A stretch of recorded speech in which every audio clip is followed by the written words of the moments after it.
ഇപ്പം നമുക്ക് അതായത് ഓപ്പൺ ആയിട്ട് നമ്മളോട് പറയുക ഇപ്പം ഇങ്ങനെ ഒരു പറ്റിപ്പോയി, I don't have that same feeling for you anymore, അതുകൊണ്ട് ലെറ്റ് സ്റ്റോപ്പ് ദിസ്. അത് ചെയ്യാതെ ഒരു സൈഡിൽ ഇങ്ങനെ ഹോപ്പ് തന്നുകൊണ്ടിരിക്കും. But at the same time ഇല്ല, that person is not with us. അത് നമുക്ക് അറിയാം. അതായത് വേർഡ്സ് വേറെയാ പറയണത്, ആക്ഷൻസ് വേറെയാണ്. അതായത് 24/7 നമ്മുടെ കൂടെ ഉണ്ടായിരുന്ന ഒരാള് ഓൾ ഓഫ് എ സഡൻ നമ്മുടെ കൂടെ ഫിസിക്കലി ഇല്ല. വിളിച്ചാൽ ഫോൺ എടുക്കില്ല, മെസ്സേജിന് റിപ്ലൈ ചെയ്യില്ല, പുറത്തു പോവാൻ വിളിച്ചാൽ വരില്ല, മീറ്റ് ചെയ്യാം എന്ന് പറഞ്ഞാൽ സമയമില്ല, മേക്കിംഗ് എക്സ്ക്യൂസസ്. അങ്ങനത്തെ ഒരു ലിറ്ററലി നമ്മളെ അവോയ്ഡ് ചെയ്യണം. അതാണ് ആക്ഷൻസ്. പക്ഷെ വേർഡ്സിൽ അതല്ല വരുന്നത്. എന്താ സംഭവിച്ചതെന്ന് വെച്ചാൽ nothing, I am just busy with my work. Do you still love me? Yes, of course. അത് ചോദിക്കുമ്പോ അങ്ങനെ മനസ്സിലാക്കുന്നുണ്ട്. യെസ്, സമ്മതിക്കണം. സോ അതാണ് ഞാൻ പറഞ്ഞത്. അതാ പറയണത്, നമുക്ക് ഒരിടത്തൊരു ഹോപ്പ് തന്നോണ്ടിരിക്കും, എന്നാൽ at the same time. So എനിക്ക് ഫീൽ ചെയ്തത് ഇതാണ്, ലൈക്ക് അപ്പൊ നമുക്കൊരു മെന്റൽ ടോർച്ചർ ആണല്ലോ അത്. ലൈക്ക് നമ്മളത് we know that there is something happening, and ഞാൻ കണ്ടുപിടിക്കുകയും ചെയ്തു that there's this relationship going on എന്നുള്ളത്.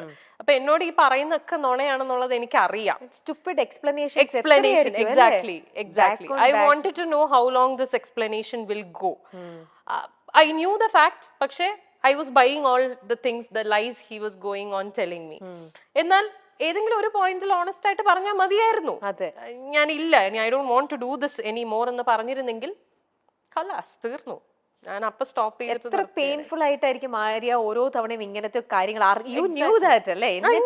അറിഞ്ഞിരുന്നിട്ട് ചോദിക്കുമ്പോൾ എഗെയിൻ പുള്ളി പറയണ ഓരോ ഇങ്ങനത്തെ ഒരു ഇതിനകത്തുനിന്ന്.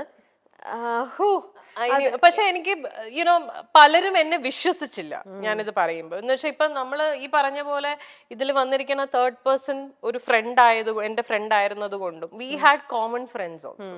സോ ഒരിക്കലും ആരും വിശ്വസിക്കില്ല ഈ കുട്ടിയാണ് എന്ന് പറയുന്നില്ല. But her husband found out. ആള് കണ്ടുപിടിച്ചിട്ടുണ്ടായിരുന്നു. പക്ഷെ നോബഡി എൽസ്, ലൈക്ക് ഫ്രണ്ട്സ് ആർക്കും അറിയില്ലായിരുന്നു. Nobody was ready to believe also until they got married now. അപ്പോ can I ask you one more thing? ഇത് ആര്യായിട്ടാണോ പുള്ളിയുടെ അടുത്ത് ചോദിച്ചത്, അതോ he himself came and പറഞ്ഞോ ഞങ്ങൾ? He never said. പിന്നെ ഇത് ഞാൻ കണ്ടുപിടിച്ചപ്പോ ഞാൻ ക്വസ്റ്റ്യൻ ഞാൻ ചോദിച്ചു, ഞാൻ ഓപ്പൺ ആയിട്ട് ചോദിച്ചു ഇങ്ങനെ ഒന്നുണ്ടോ. അപ്പൊ what he said is, I was just emotionally supporting her because she was going through some family issues. അപ്പൊ I was like, okay, wow. എന്ന് വെച്ചാ whose friend is she? How do you know her? I mean എന്റെ ബ്രാൻഡിന്റെ ഫോട്ടോഷൂട്ടിന് പുള്ളിക്കാരി മോഡലായിട്ട് വന്നപ്പോഴാണ് ഇവർ ആദ്യം പരിചയപ്പെടുന്നത്. That is the only connection you have with her. Me and her, we have been studying together from school, from the KG till 12th we studied together. That's almost like 11-12 years together. And എൻ്റെ അടുത്ത് പറയാൻ പറ്റാത്ത എന്ത് കാര്യം, എന്ത് family issues are you guys discussing with each other when I was in the show? So it was very evident. പക്ഷേ he was not ready to accept it. ബഡായ് ബംഗ്ലാവ് എന്ന പരിപാടിയിലൂടെ എല്ലാവർക്കും പ്രിയങ്കരിയായി മാറിയ താരമാണ് ആര്യ. ബഡായ് ആര്യ എന്ന് തന്നെയാണ് സോഷ്യൽ മീഡിയയിലെ താരത്തിന്റെ പേര്. ബഡായ് ബംഗ്ലാവിലൂടെ വന്ന് ശ്രദ്ധിക്കപ്പെട്ട് പിന്നെ നിരവധി സിനിമകൾ ചെയ്തു, സീരിയലുകൾ ചെയ്തു. അങ്ങനെ നിരവധി പ്ലാറ്റ്ഫോമുകളിലൂടെ മുന്നോട്ട് വന്ന ആര്യ സോഷ്യൽ മീഡിയയിലും സജീവമാണ്. ബിഗ് ബോസിലെത്തിയ ആര്യയ്ക്ക് നിരവധി വിമർശനങ്ങളും വിവാദങ്ങളും ഒക്കെ ഉണ്ടായി. ആര്യ ഭയങ്കര സാധനമാണ്, വിഷമാണ് തുടങ്ങി നിരവധി കാര്യങ്ങൾ ഉണ്ടായി. ബിഗ് ബോസിൽ വെച്ച് തനിക്കൊരു റിലേഷൻഷിപ്പ് ഉണ്ട്. ആര്യ ഓൾറെഡി ഡിവോഴ്സ്ഡ് ആണ്, ഒരു മകളുണ്ട്. ആര്യ തന്റെ ആദ്യ ഭർത്താവുമൊത്തും ഇപ്പോഴും കോണ്ടാക്ട് ഉണ്ട്. അവർ സുഹൃത്തുക്കളെ പോലെയൊക്കെ ജീവിക്കുന്ന ആൾക്കാരാണ്.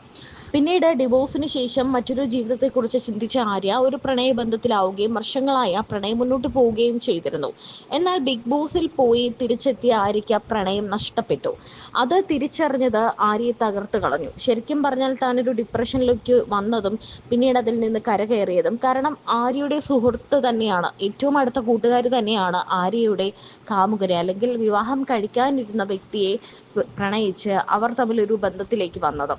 അതറിഞ്ഞ ആര്യയ്ക്ക് സത്യം പറഞ്ഞാൽ ആദ്യമൊക്കെ താങ്ങാനായിരുന്നില്ല. കാരണം പറയുന്നതെല്ലാം കള്ളമാണ് എന്ന് ആര്യയ്ക്ക് അറിയാമായിരുന്നു.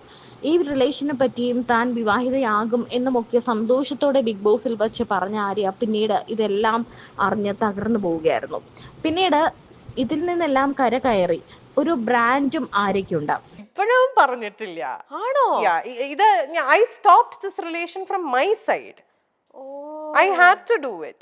That is what he wanted also. ഓ, നമ്മളെയും കൊണ്ട് അവരത് stop ചെയ്യിപ്പിച്ചു. അങ്ങനെയാണത്. That is how it works. They will never accept the fact. അവർ ഒരിക്കലും അക്സെപ്റ്റ് ചെയ്യില്ല. പക്ഷെ നമ്മളെ ഈ മെന്റൽ ടോർച്ചർ നമ്മൾ എത്ര കാലം ഇങ്ങനെ നടക്കും? I waited for so long. I waited even after breaking up with him. I actually waited. I thought he will come back. വേണ്ടിയിരുന്നില്ല, അത് വേണ്ടിയിരുന്നില്ല. പക്ഷെ ഇനി വന്നാ പോലും ഡിസേർവ് ചെയ്യുന്നില്ല. ഇനി വരില്ല. ഞങ്ങൾ തമ്മിൽ ഒന്നുമില്ല, വി ആർ ജസ്റ്റ് ഫ്രണ്ട്സ് എന്ന് പറഞ്ഞിരുന്ന ആൾക്കാര് within 1 year they got married. ഇതിൽ കൂടുതൽ വലിയ പ്രൂഫ് ഒന്നും എനിക്കിനി തരാനില്ല. ഇപ്പൊ ഞാൻ പറഞ്ഞപ്പോ പലരും വിശ്വസിച്ചില്ല. ഇപ്പോഴും എന്റെ കൂടെ പഠിച്ച എന്റെയും ആ പുള്ളിക്കാരിയുടെയും കൂടെ പഠിച്ച പല ആൾക്കാർക്കും അറിയില്ല that they are legally married. They are legally married.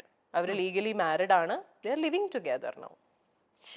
She got divorced from her ex-husband. Yeah. And they got married. തിരുവനന്തപുരത്ത് ഒരു ബൊട്ടീക്ക് ഉണ്ടായിരുന്നു. അത് മാത്രമല്ല അതിനൊപ്പം കാഞ്ചീവരൻ എന്ന് പറയുന്ന ഒരു ഡ്രസ്സിന്റെ ഒരു ഷോപ്പും ആര്യയ്ക്കുണ്ട്. നിരവധി ഈ സെലിബ്രിറ്റി വെഡിങ്സിനെല്ലാം താരങ്ങളൊക്കെ ഇപ്പോൾ അവിടെ നിന്നാണ് ഡ്രസ്സുകൾ എടുക്കുന്നത്. ആദ്യം ഒന്ന് വീണുപോയെങ്കിലും പിന്നീട് താൻ കരകയറി.